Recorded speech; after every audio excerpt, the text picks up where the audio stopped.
Va ora in onda Cultura e Arte con il professore Andrea Rognoni. Buongiorno Andrea, a te la linea. Grazie Sveva. Lampi e tuoni in questo momento, almeno in Lombardia, non so su altre parti della Padania e dell'Italia, ma è il clima giusto per parlare di quello che sto per iniziare a tratteggiare, la profezia di Malachia. La cultura popolare è una cultura che tende a non valutare in assoluto quello che diverse religioni, in particolare la religione cristiana, avvertono nella loro trama teologica, che esiste cioè il libero arbitrio. Ovviamente sul piano teologico stretto il libero arbitrio sarebbe nient'altro che la considerazione del fatto che, pur esistendo una volontà del presunto creatore, ciascuno di noi manterrebbe un margine d'azione libera nel decidere quello che è poi il destino assoluto della propria esistenza. La cultura popolare fa fatica ad accettare fino in fondo questo discorso e riduce abbastanza il margine di cui si parla. Perché vi dico questo? Perché ci sono stati dei profeti antichissimi, ma anche dei profeti medievali, che hanno previsto il futuro. In particolare San Malachia, attenzione, perché c'era stato un profeta biblico che si chiamava Malachia. Non è lo stesso, ovviamente, perché questo è vissuto nel Basso Medioevo, un santo di antica origine celtica che ha previsto tutti i papi successivi alla sua epoca. Li ha tratteggiati in La profezia di Malachia, un libro uscito in latino nella versione originaria soltanto nel 1500, perché se ne erano perse le tracce. Ritrovato appunto da uno staff di esperti, fu rilanciato come appunto profezia, in latino profezia Malachie, appunto la profezia di Malachia, e quindi rivalutato e riletto con calma. Oggi in realtà vi illustro la posizione italiana, perché stiamo parlando di cultura popolare italiana, anche se è ovvio che un argomento come quello che riguarda il futuro della Chiesa è insomma abbastanza incistato all'interno della cultura italiana, perché Roma è una città italiana, perché dentro Roma la fetta di potere acquisita dal Vaticano, di potere al tempo stesso terreno e spirituale, no? Da parte del Papa e dei suoi accoliti è enorme. Lo abbiamo visto nell'occasione del funerale di Papa Francesco. Sono venuti da tutto il mondo come se in realtà non fosse il presidente degli Stati Uniti a comandare, ma il Papa stesso. Il Papa rimane il riferimento assoluto del mondo cristiano, ma anche di un mondo non strettamente cristiano che accetta le regole e diciamo così gli spunti che arrivano da Roma. Ora San Malachia, questo profeta medievale, ha previsto 112 papi, a partire ovviamente dall'epoca in cui aveva scritto il suo trattato, e noi siamo in possesso dell'elenco reale, che non ci dice il nome esatto della persona, né il nome assunto dal Papa, cioè da ogni Papa, del tipo appunto non ci dice Giovanni XXIII,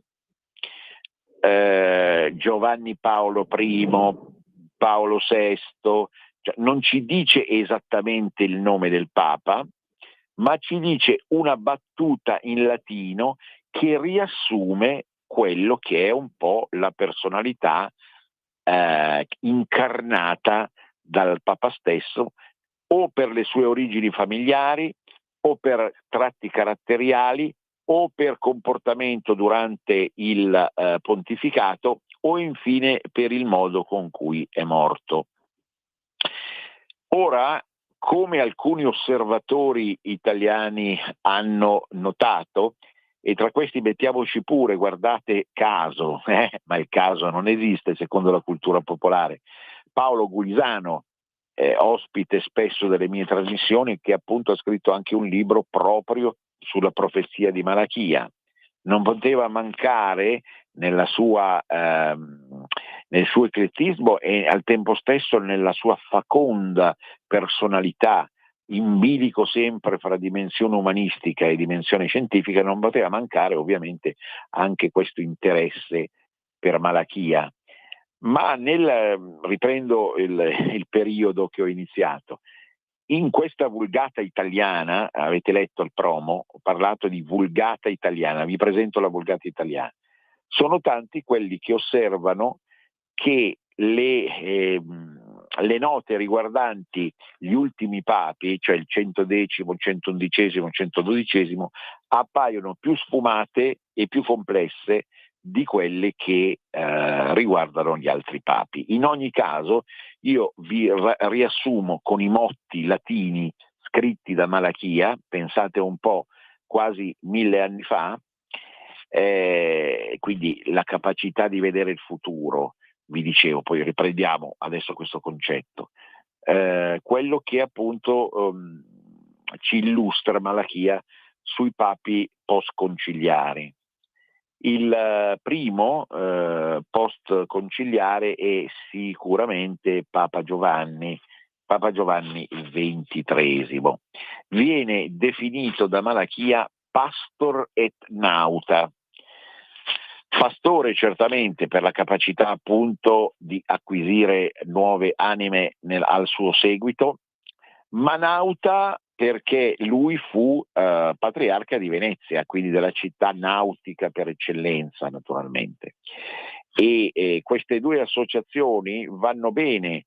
Voi sapete che la vulgata più da rotocalco è quella del Papa Buono, ma questo Papa Buono era innanzitutto un pastore e colui appunto che navigando, partendo da Venezia, aveva modo appunto di trovare quelle anime che si erano perse. Pastor et nauta quindi, Giovanni XXIII, come sapete bergamasco, caratterizzato da un comportamento disponibile e accogliente, ispirato a una bontà celestiale, che non è un giudizio il mio di valore morale, è quello che descrivono appunto gli storici, che nei suoi 5 anni di pontificato gestì anche il famoso Concilio Vaticano Ecumenico II, tanto discusso. Dopo, nella profezia di Malachia, dopo questo pastor et nauta, abbiamo colui che viene definito Flos Florum. Stiamo parlando di Paolo VI, Papa Montini di Brescia. Ovviamente l'origine geografica non viene descritta da parte di Malachia, a cui poco interessa questo fatto. Lui va alla quintessenza della personalità del Papa, no? E quindi dopo Giovanni XXIII, Papa Roncalli, ecco Papa Montini con una definizione che è parsa significativa per le origini dello stemma familiare, che era pieno di fiori. Quindi Flos Florum, il fiore dei fiori. Rende bene questa elettività morale del Papa Paolo VI, raccolto in una severa costernazione rispetto ai mali del mondo, capace sicuramente di trattare problemi profondi, ma sempre con una melanconia che lo caratterizzava. Tra le altre battute famose di Paolo VI, ricordiamo sempre: il fumo di Satana è entrato nella Chiesa. Abbiamo dei dubbi, nel senso, non che non avesse ragione, ma qualcuno potrebbe dire, per chi ci crede sempre, che non è più uscito quel fumo di Satana. e dentro da 50 anni, 60. Dopo Paolo VI arriva, secondo il profeta Malachia, de medietate lune, cioè significa tradotto in italiano il corso, diciamo, mensile della luna, perché Papa Luciani, di origine bellunese, ricorderete tutti quel terribile annus horribilis 1978, l'anno dei 3 papi, no? Quindi entra in carica alla fine di agosto e muore alla fine di settembre. Il giro di una luna, soltanto una luna. Però rende anche certamente la lunarità quasi femminile di Papa Luciani, che con una tonalità acustica appunto di estrema dolcezza cercava insomma di ispirarsi a quegli aspetti della religione che appaiono meno legati alla severità, alla norma, al dogma e alla regola, ma appunto a un senso di pietà, di compassione, non tanto sul piano sociale, ma sul piano strettamente psicologico, certamente, Papa Luciani. Come sapete, le vicende confuse e al tempo stesso ignobili che portarono alla sua morte sono state derubricate da diversi osservatori, anche stranieri, come il frutto di un possibile delitto. Naturalmente noi non saremo le persone in grado di definire, di dare un verdetto sulla morte di Papa Luciano. Qualcuno ha pensato ad un caffè al veleno, né più né meno che per Michele Sindona. Erano tempi quelli in cui appunto c'era il gusto di far trapassare le anime attraverso una bevanda avvelenata o appendendoli sotto i ponti. Ricorderete appunto il caso di Londra dell'inizio degli anni '80 per Calvi. Ma più in generale, è ovvio, si pensò a una trama oscura che, partendo dall'interno dello stesso Vaticano, cercava di eliminare un soggetto, Papa Luciani, destinato fin da allora insomma a rivoluzionare la Chiesa stessa. Dopo De Medietate Lune, ecco che Malachia ci racconta dell'arrivo di un Papa particolare e forte e carismatico come Papa Giovanni Paolo II, che non a caso acquisisce poi lo stesso nome di Papa Luciani, che era Giovanni Paolo I. Questo Papa Wojtyla, alias il Papone, per la stazza e la dimensione quasi sferica, ma in senso ovviamente anche di robustezza e fascino, viene definito de labore solis, cioè il lavoro del sole come astro, cioè il giro che il sole fa, il lavoro e il giro che il sole fa in tutto il mondo, dall'alba al tramonto. Questo perché, secondo taluni, perché veniva dall'Oriente europeo, quindi dove nasce il sole. Secondo altri, meglio forse questa seconda interpretazione di Malachia, perché tutti i profeti vanno interpretati, non ci sono profeti che dicono d'amblè le cose.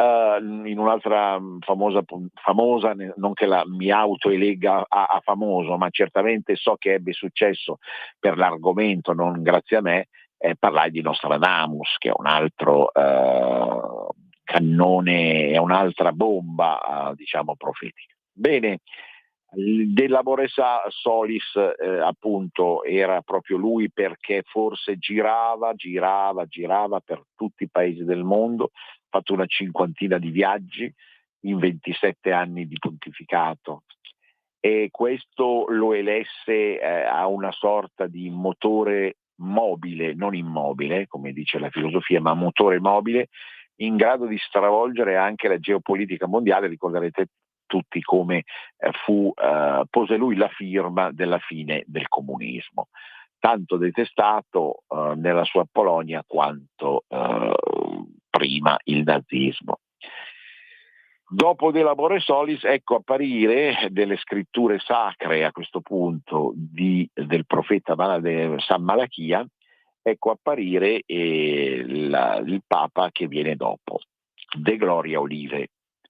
Il Papa che viene dopo, De Gloria Olive, è motivato dal fatto che Papa Ratzinger, gran teologo come sapete, tedesco, apparteneva a un ramo vero di gruppo sacro detto Olivetani. Quindi appunto gloria, perché certamente con la sua mente acuta aveva portato all'estremo cielo, al settimo cielo appunto, tutto questo mondo olivetano. Ma certo anche l'olivo, attenzione ai simboli, noi viviamo in una trama fitta di simboli, cari ascoltatori, e non possiamo fingere di non conoscerli, dobbiamo conoscerli. Il simbolo dell'olivo è il simbolo della pace, ma è anche il simbolo della capacità appunto di mediare situazioni difficili in modo tale appunto da rimanere però fermi nella sempreverdità, la sempreverdità dell'olivo. L'olivo è una pianta sempreverde, o quasi, dicono taluni biologi, sempreverde, ma che comunque non perde mai completamente le foglie e quindi col passare del tempo acquisisce quasi il fascino dell'eternità e della divinità. Quindi l'olivo di Ratzinger è un olivo che è vissuto anche più di quello che è apparso. Tanto che, attenzione,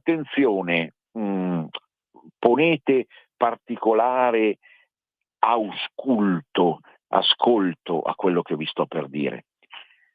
Dopo De Gloria Olive è stato predetto da Malachia Petrus Romanus Secundus, volgarmente più anche Petrus Romanus.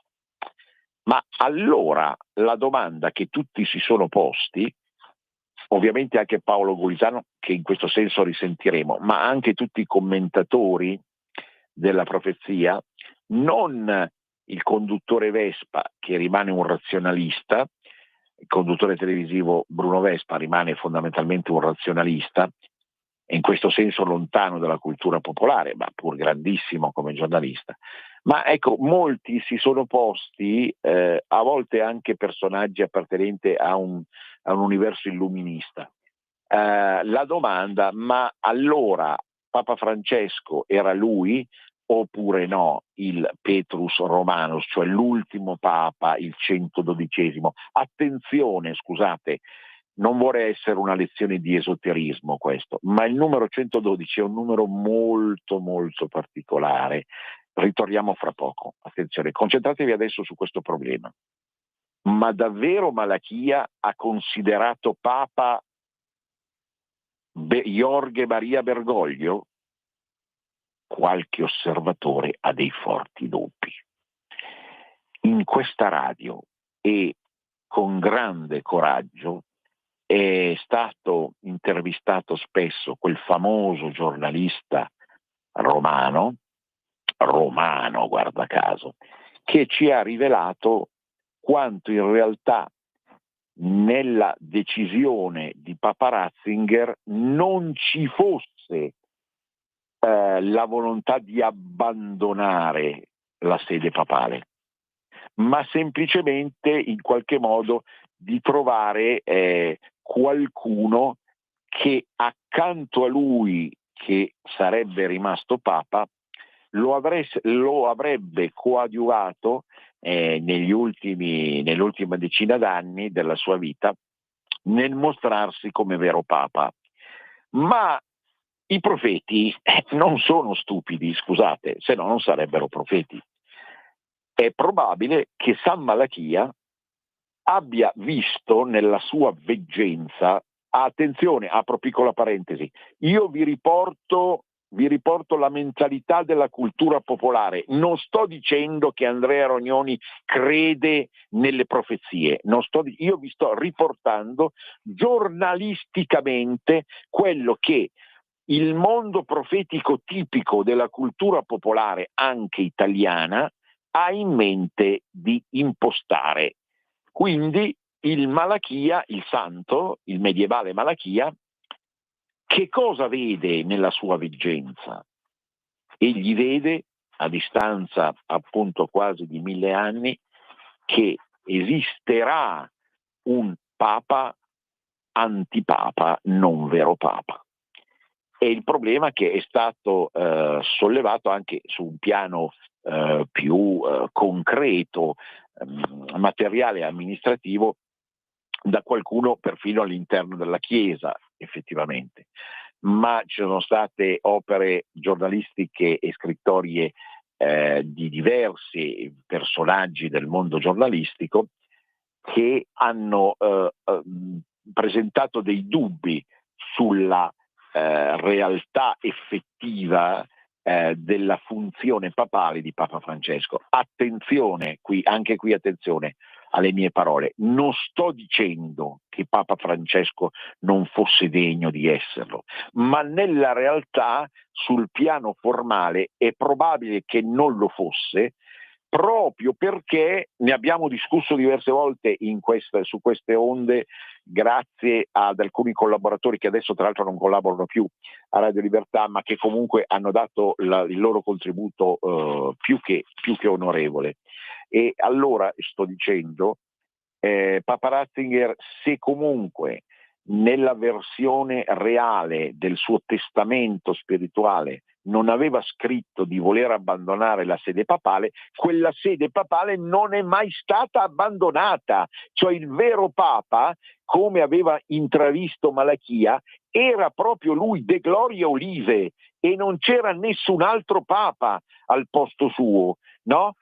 Ecco, qui attenzione, contro la tesi che vi sto dicendo io, c'è qualcuno che ha commentato sempre il Moloch, cioè l'universo malachista, dicendo che no, effettivamente l'ultimo Papa sarebbe stato Francesco e che, attenzione, Malachia non poteva prevedere che qualcuno si chiamasse Francesco.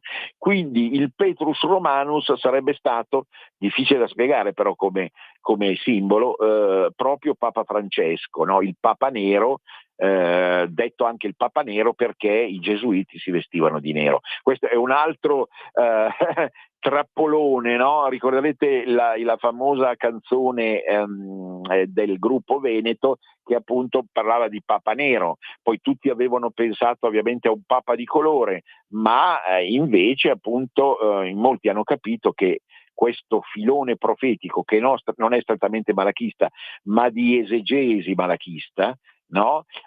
Parlava appunto di un Papa vestito di nero. Poi i cattivi, quelli che ce l'hanno avuto a morte con Bergoglio, hanno parlato addirittura di magia nera svolta dal Papa. Io relata refero, vi riporto quello che ho sentito, no? Ma lasciamo perdere.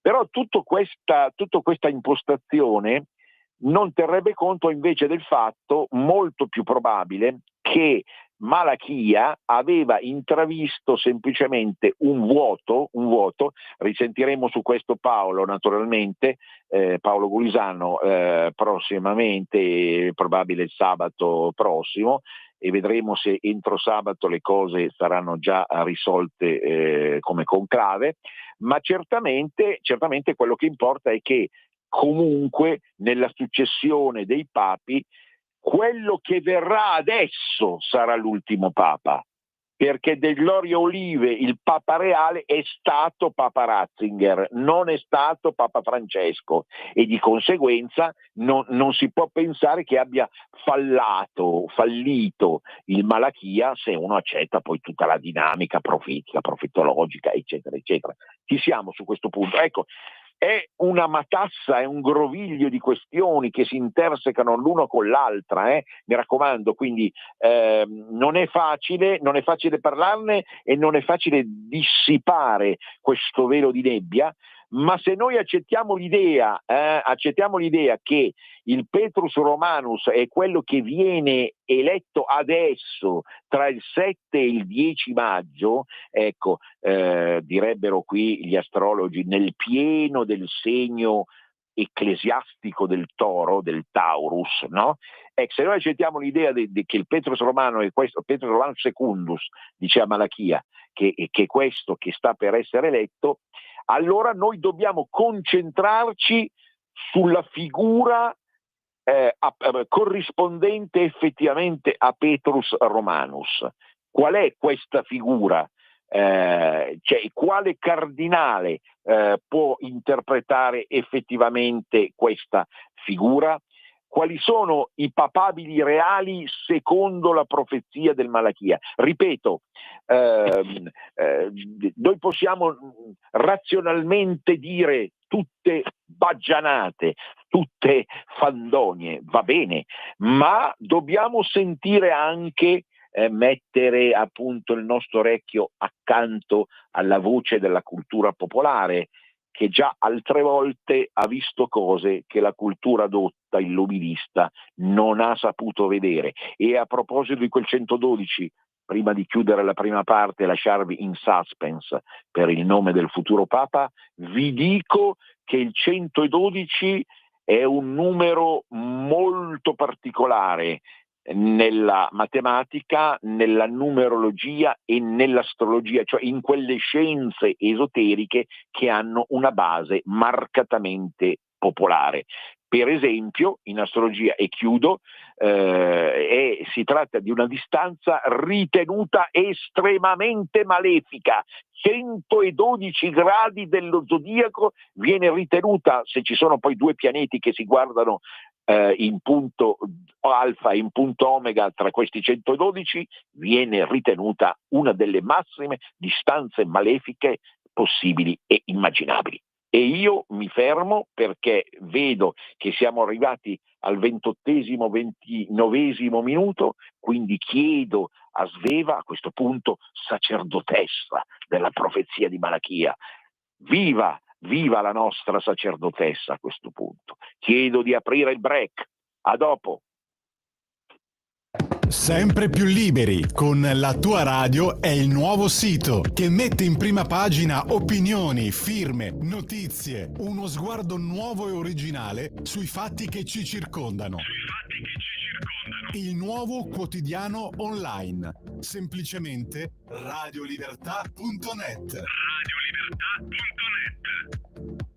A te la linea, Andrea. Eccoci qua. Allora, il temporale sta per finire, le ombre si dissipano, cerchiamo di fare luce. Chi è Petrus Romanus? Chi sarà l'ultimo papa, secondo Malachia, della storia umana? L'ultimo papa, perché Malachia parla di gravissima crisi della Chiesa.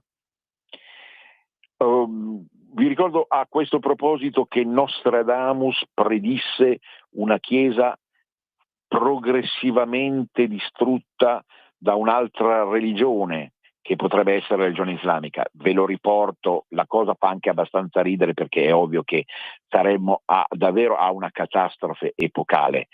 E quindi voglio dire, andiamo coi piedi di velluto da questo punto di vista. Rimaniamo su Petrus Romanus, a una crisi che potrebbe effettivamente determinare la nascita di una nuova Chiesa che non è la vecchia Chiesa e comunque la fine della Chiesa come l'abbiamo conosciuta fino ad oggi. Attenzione, qui nessuno vuole sostituirsi a giornalista, scrittore, osservatore, banale e modesto. Vi riporto quello che sono linee interpretative principali riguardo alla possibile figura di Petrus Romano. Qui ci sono tre persone, una lombarda, una veneta e una laziale, che stanno concorrendo per l'Italia alla figura di prossimo Papa. Si tratta, come penso sappiate tutti, di Pietro Parolin, di Matteo Zuppi e di Pier Battista Pizzaballa. Che cosa notate subito in queste tre persone? Qualcosa che riguarda la profezia di Malachia. Attenzione, Petrus Romanus Secundus. Pensate a Zuppi. Zuppi è romano, non si chiama Pietro, ma potrebbe farsi chiamare Pietro. Oppure, attenzione, le allegorie, le profezie e i simboli sono complicati.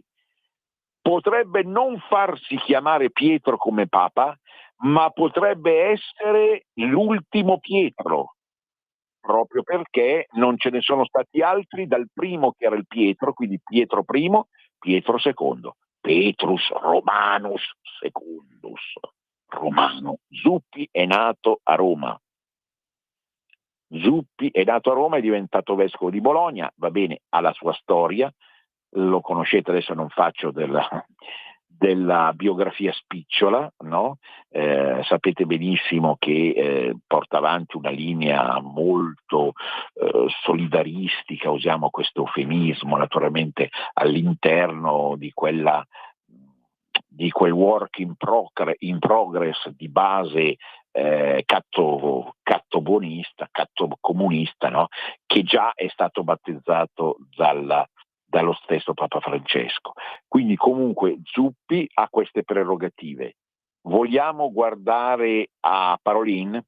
Pietro Parolin si chiama Pietro. Perché Romanus? Perché lui, partendo da Schiavon,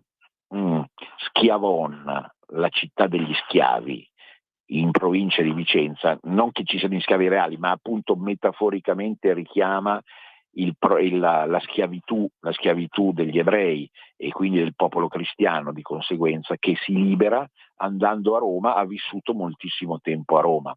Quindi anche lui potrebbe essere Petrus Romanus, perché anche se è nato in Veneto si è fortemente romanizzato. Qualcheduno addirittura, queste sono le ultime notizie che arrivano dal mondo estremamente, come dire, impazzito di Facebook e di altre realtà social, facendo un certo anagramma imperfetto di Parolin di Pietro Parolin si arriverebbe appunto a Petrus Romanus, ma mancherebbe perlomeno la U e la S, e quindi già siamo a una mutilazione della realtà effettiva. E gli anagrammi sono una sfida secondo me eccessiva per la cultura popolare, cioè va bene che esiste un gioco di travestimento, no? Come gli attori en travesti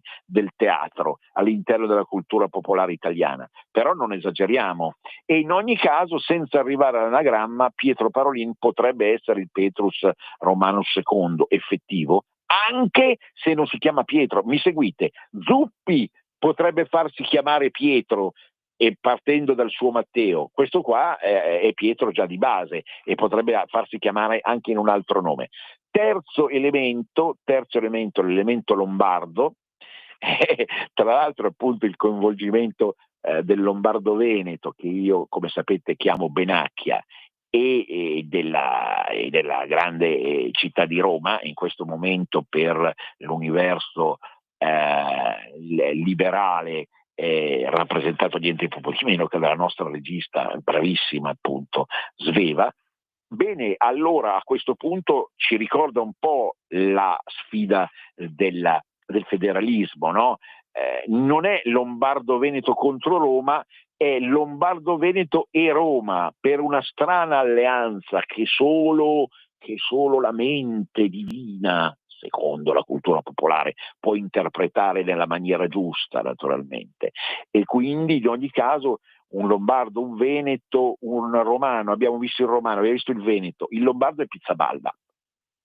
Quando sento io, scusate, è più forte di me, no? Perché noi viviamo di emozioni, ci hanno spiegato che c'è un cervello emotivo oltre al cervello razionale, no? E anche in me funziona il cervello emotivo, e voi direte, forse un po' troppo, Rognoni, forse un po' troppo. Va bene, ma non bisogna tarparlo, non bisogna mutilarlo il cervello emotivo. Il cervello emotivo ci fa pensare che Pizzaballa era uno dei più grandi portieri dell'Atalanta, forse il più grande, il più famoso, ma famoso anche per un altro fatto che penso le persone âgée che mi stanno ascoltando ricordano sicuramente, cioè il fatto che nelle figurine Panini Pizzaballa era introvabile, e quindi la battuta che ricorreva per noi ragazzini ai bei tempi d'oro, bambini, ragazzini ai bei tempi d'oro, stiamo parlando degli anni 60, era quello: mica ci hai trovato Pizzaballa nelle ultime figurine che hai comprato. Pizzaballa esisteva? Era mai esistita veramente? Ci si chiedeva, la figura, la figurina, no, la cartina da appiccicare sull'album della Panini corrispondente al portiere Pizzaballa. Allora, per quegli strani incroci del destino che attraversano, attenzione, le plaghe dei nomi e dei cognomi, fonti di un'energia straordinaria, no? Appunto, ho appena citato Sveva, che è romana ma porta un nome paragonabile ai grandi imperatori di Svevia. Ecco, tutto questo non è casuale, non esiste il caso per la cultura popolare. Il Pizzaballa che noi cercavamo lo possiamo ritrovare adesso, transustanziato dalla figura del portiere che salvava la porta della Atalanta, dea, unica dea del campionato, perché nessun'altra squadra si chiama come una dea, l'Atalanta appunto, transustanziandosi, vi dicevo, in una persona destinata a diventare papa. Perché? Perché Pietro Battista Pizzaballa è un cognome della bassa bergamasca, appunto, che potrebbe riguardare appunto un modo di dire locale, appunto, che riguarda appunto il fatto di far fuoriuscire una palla. Naturalmente il riferimento può essere il calcio per il grande portiere sul piano pratico, ma anche appunto una nuova sfera di vetro in grado di chiudere quel periodo che vi dicevo e riaprirne un altro. Pietro, ma perché Romanus? Perché lui, sapete, Pizzaballa è stato delegato alla seconda Roma. Gerusalemme, per la tradizione teologica cristiana, viene considerata la seconda Roma, una delle due Rome. Non ce n'è soltanto una, c'è Roma, quella di Sveva, e c'è Roma-Gerusalemme, ecco, cioè la città santa per eccellenza, come diceva Dante Alighieri. E guardate che Dante Alighieri era un altro profeta, ma adesso qui andremo troppo lontano per oggi. Ebbene, Pizzaballa è comunque Romanus, perché è riuscito a ritrovare Roma all'interno di una città lacerata dallo scontro ebraico-palestinese come appunto Gerusalemme. Quindi Petrus Romanus Secundus, cioè Malachia, Petrus Romanus Secundus, cioè della seconda Roma, non di Roma reale, ma della seconda Roma che è Gerusalemme. Ma allora a questo punto cosa dobbiamo pensare? Chi sarà il papa di questi tre?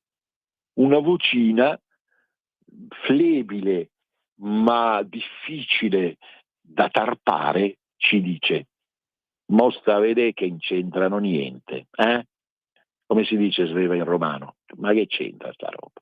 Magari arriva davvero il Papa Nero, che andrà interpretato, attenzione, sulla base magari di altre cose che noi non conosciamo, che noi non sappiamo la biografia di tutti i papi, non la possiamo conoscere, sì, di tutti i papi, lapsus freudiano, perché tutti vorrebbero diventare papi, l'ambizione umana è terribile, anche in esseri che si votano la santità, in realtà l'ambizione è la più stratosferica delle tendenze umane.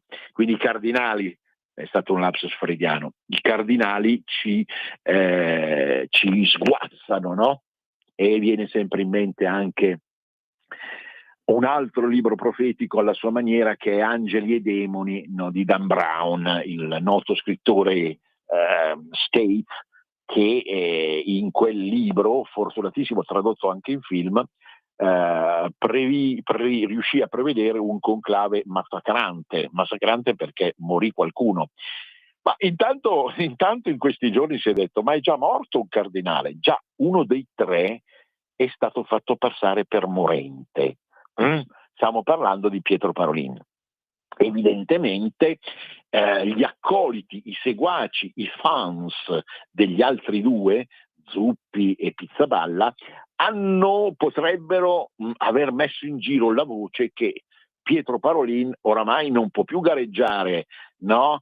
Perché evidentemente si trova in condizioni di salute che non gli permetterebbero di diventare papa. Ma cosa volete fare papa? Un malato? No? Abbiamo già avuto il caso di Bergoglio degli ultimi mesi. Straziante sarebbe questo 2025 se fosse così. E allora, ecco, appunto, una vocina mi dice, vi ho detto, non è facile interpretare le profezie, e io non sono qui a dirvi a fare a mia volta il veggente, non ne ho le qualità, non ne ho il dono, naturalmente. Vi sto semplicemente riportando, diciamo, l'intera catechesi, parola che si adegua a questo argomento, a questo ambiente, della trama, la catechesi della trama profetica riguardo appunto a questo conclave, che appunto si apre tra 2 giorni, il 7 maggio. Vedremo effettivamente come andrà, se ci riserverà una sorpresa. Però per chi crede nel profetismo come tradizione popolare, quel Petrus Romanus davvero deve venire fuori in qualche maniera, anche se non fosse uno dei 3 italiani, naturalmente, anche se diciamo la patria peninsulare fosse ancora una volta tradita dopo 47 anni, appunto 47 anni che hanno visto papi venire da ogni dove praticamente, no? Pensate anche qui, riflettiamo sulle cose, perché la cultura popolare ci suggerisce delle suggestioni allegoriche straordinarie. Uno veniva dall'Oriente europeo, appunto Papa Wojtyla veniva dalla Polonia, comunque dal mondo slavo. L'altro veniva dal mondo teutonico, no? E mancava, guarda caso, il mondo latino, non italiano stretto, appunto, anche se Bergoglio era di origine italiana, ma mancava il mondo tipicamente latinos, cioè del Sud America. Quindi da questo punto di vista, se fosse vero la profezia dei 112 papi, e adesso vi dico un'altra cosa su questo problema dei 112, se fosse vero questa profezia, noi avremmo esaurito tutto il mondo esterno in qualche modo alla italianità stretta precedente, e così attraverso questi penultimi 3 papi, naturalmente, lo slavo, il sassone e il latinos.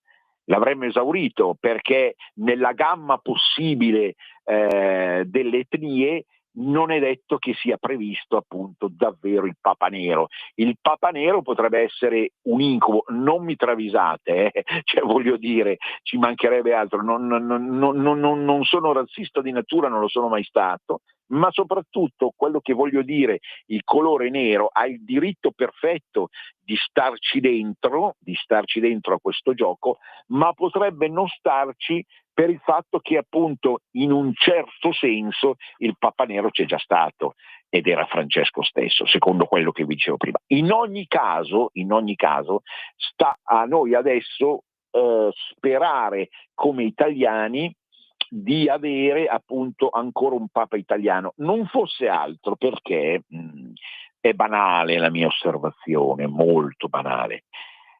Alcuni concetti anche teologici o religiosi spiegati al popolo devono essere spiegati bene, non è che si possa vivere di slogan, di battute tradotte da altre lingue, devono essere spiegate bene. La lingua italiana ha le sue regole, e certe parole dette in una certa maniera assumono nella lingua italiana quelli che seguono le radio come questa lo sanno benissimo, assumono tutt'altro significato. Quindi ecco che la possibilità che ci auspichiamo è quello di avere, indipendentemente dall'impostazione ideologica del futuro Papa, un Papa, forse l'ultimo, ripeto, che riesca a esprimere bene certi concetti, a farsi capire effettivamente da tutti, non a buttare lì delle slogan da bar, ecco, perché non sono effettivamente degni di questo Papa.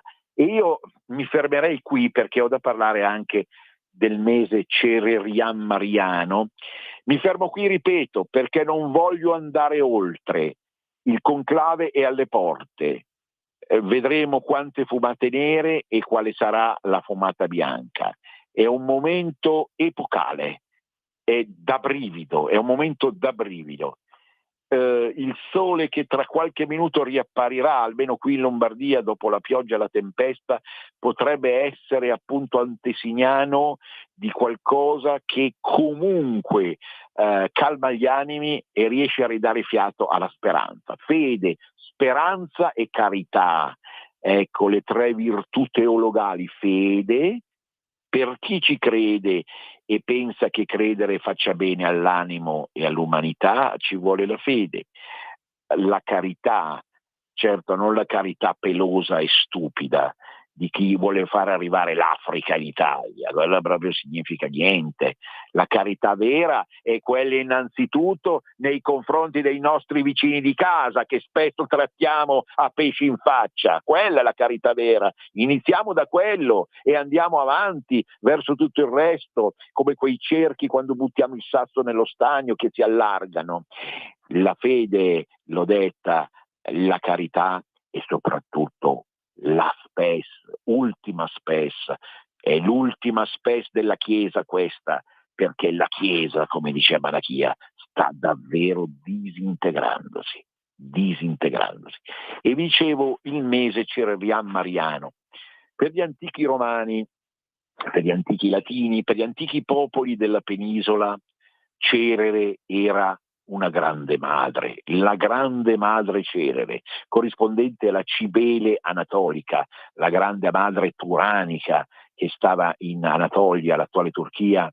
Ebbene, da noi c'era Cerere, la dea delle messi, colei appunto che governava il mese di maggio, perché anche se non erano ancora arrivate le messi, cioè definitive, per esempio del grano che sarà a giugno, si stavano creando i semi, si stavano creando appunto gli elementi fondanti di questi cereali. Il mese di maggio da questo punto è fondamentale, è un mese femminile, è un mese tipicamente femminile, dove la dolcezza, la capacità di riproduzione, la creatività, l'amore per la natura, il rapporto speciale con le forze primigenie della terra si manifestano in maniera chiara e forte. Allora, per l'antichità c'era Cerere che veniva onorata, gli antichi romani si inginocchiavano di fronte a questa grande madre Cerere, appunto, la dea delle messi, la dea che permetteva attraverso i prodotti della terra di alimentare, di nutrire l'umanità di allora, ecco, che certamente non usava gli OGM o altre forme edulcorate di alimentazione che conosciamo oggi. Vi ricordo che la Sicilia viene considerata il granaio dell'Italia, però anche altre parti d'Italia erano sicuramente dotate di queste fonti primarie di alimentazione. E ovviamente c'è la questione del pane, ma anche della polenta o di quant'altro va ricondotto ad antichissimi cereali, penso anche all'avena, che comunque nutrivano in maniera sostanziosa, basilare, semplice ma decisa appunto milioni e milioni di uomini. E la Cerere, che fu anche in astrologia il primo asteroide battezzato, pensate un po', dal famoso astronomo Piazzi, che era valtellinese ma che si era trasferito a Palermo e nel 1801 scopre il primo asteroide dopo tanti pianeti appunto, e la chiama Cerere, quasi contrapposta a Venere, l'altra divinità femminile che fa parte del pantheon astrale dei pianeti. Ma Venere era colei che era sorta nel mondo greco, Afrodite, dalle acque naturalmente, in tutta la sua bellezza sensuale. Invece Cerere acquisiva una sostanza e una funzione più da leadership morale del mondo agricolo, del mondo alimentare, del mondo economico. Quindi sicuramente questa divinità antica aveva la funzione anche di procreatrice degli esseri umani attraverso anche l'alimentazione. Vedete che i tempi sono cambiati quando è arrivato il cristianesimo, perché il cristianesimo ha adottato un'altra figura di donna che è la madre di Dio. Nel promo io ho voluto riportare una famosa pittura, una pittura medievale che sicuramente riproduce la Madonna nella sua dolcezza piena, e che col famoso manto azzurro, quello che aveva visto perfino Bernadette quando in quel famoso febbraio 1958 aveva conosciuto de visu, no, questa effettiva realtà.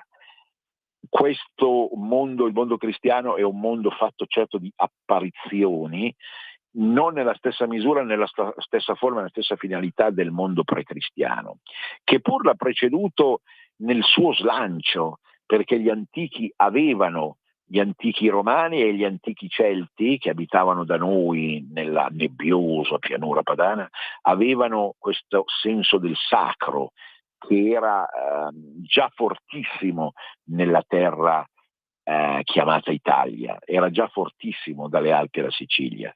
Un rapporto speciale, privilegiato, diretto con le forze del sacro, fossero esse pagane o cristiane, ma certamente le figure femminili non possono passare in secondo piano, perché l'Italia, pur frutto e somma di tanti popoli messi assieme, è la Italia. È già di per sé quella figura femminile, spesso tratteggiata come una dea bendata anche dagli umoristi, che riesce a risollevarsi dalla morte, dal lutto, dalla crisi, dalla somma di situazioni che si è venuta a creare. Penso che sotto questo punto di vista, senza fare inutili paragoni e comunque riconoscendo limiti notevoli nel partito che rappresenta, l'attuale governatrice dell'Italia intera effettivamente porta avanti questa linea femminile propria dell'Italia.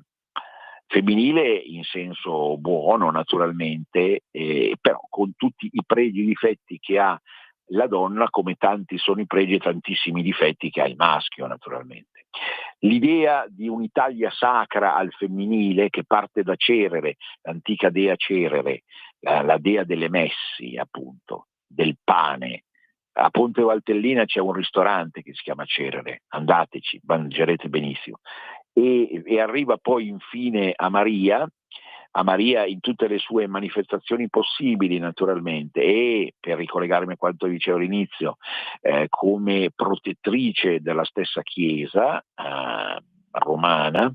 Ebbene appunto tutto questo tragitto vede paradossalmente incarnarsi attualmente una figura femminile che non deve essere divinizzata assolutamente, anche perché non appartiene alla vocazione federalista della metapolitica, ma ha un'altra vocazione.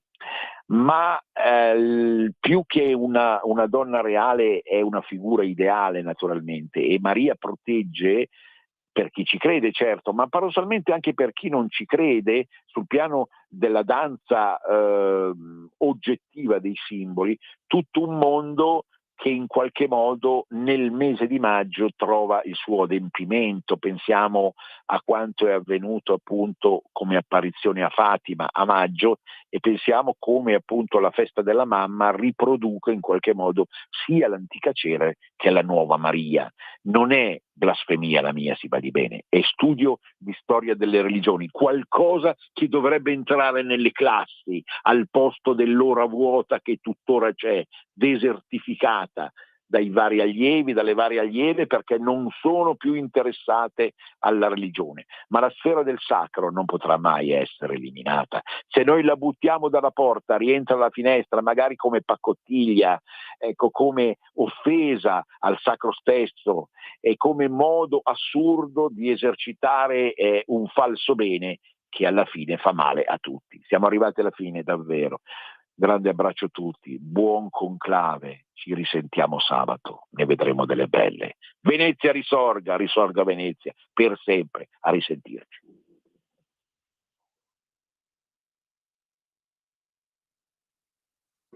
Da oggi la tua radio È ascoltabile anche con la televisione in digitale. Sul telecomando della televisione digitale o del tuo ricevitore digitale puoi scegliere se vedere la TV o ascoltare la radio. Risintonizza i canali radio e troverai anche Radio Libertà, canale 252. la tua radio.